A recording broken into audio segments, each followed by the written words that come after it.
சீனாவின் ஷாங்காய் நகரில் உள்ள ஜேடு புத்தர் கோவில். ஜேடு என்பது வெளிர் பச்சை நிறத்தில் உள்ள மரகத மாணிக்க கல் என்று சொல்லலாம். 1882 மியான்மரிலிருந்து கடல் வழியாக ஷாங்காய்க்கு இறக்குமதி செய்யப்பட்ட 2 மரகதக்கல் சிலைகளுடன் இந்த கோவில் நிறுவப்பட்டது. அமர்ந்திருக்கும் புத்தர் சிலை ஒன்று, மற்றொன்று புத்தரின் மரணத்தை குறிக்கும் சாய்ந்த நிலையில் உள்ள புத்தர் சிலை. மரகதக்கல் புத்தர் சிலையை புகைப்படம் மற்றும் காணொளி எடுக்க தடை செய்யப்பட்டுள்ளது. நீங்கள் பார்ப்பது அதன் ரெப்ளிகா மட்டுமே. இந்த கோவிலில் முக்கிய வழிபாட்டு மண்டபம், சாய்ந்த நிலையில் அமைதியான முகபாவத்துடன் இருக்கும் புத்தருக்கான மண்டபம், மற்ற சிறிய மண்டபங்கள், புத்த பிக்குகள் தங்குமிடங்கள் என்று பல முக்கியமான இடங்கள் உள்ளன.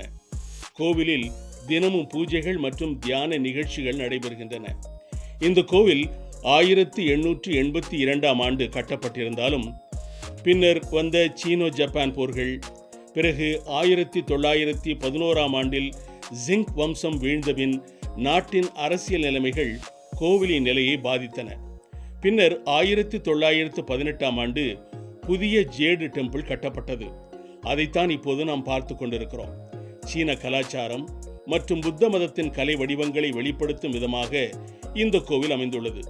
இந்த கோவில் சைனீஸ் ட்ரெடிஷனல் புத்திஸ்ட் ஆர்கிடெக்சர், அதாவது சீன பாரம்பரியமும் புத்த மத கட்டடக்கலையும் அழகிய கூரை வடிவங்களும் மர அலங்காரங்களும் இணைந்த ஒரு அற்புத சிகரம். புத்த மத கோட்பாடுகளை அமைதியாய் இது பகரும்.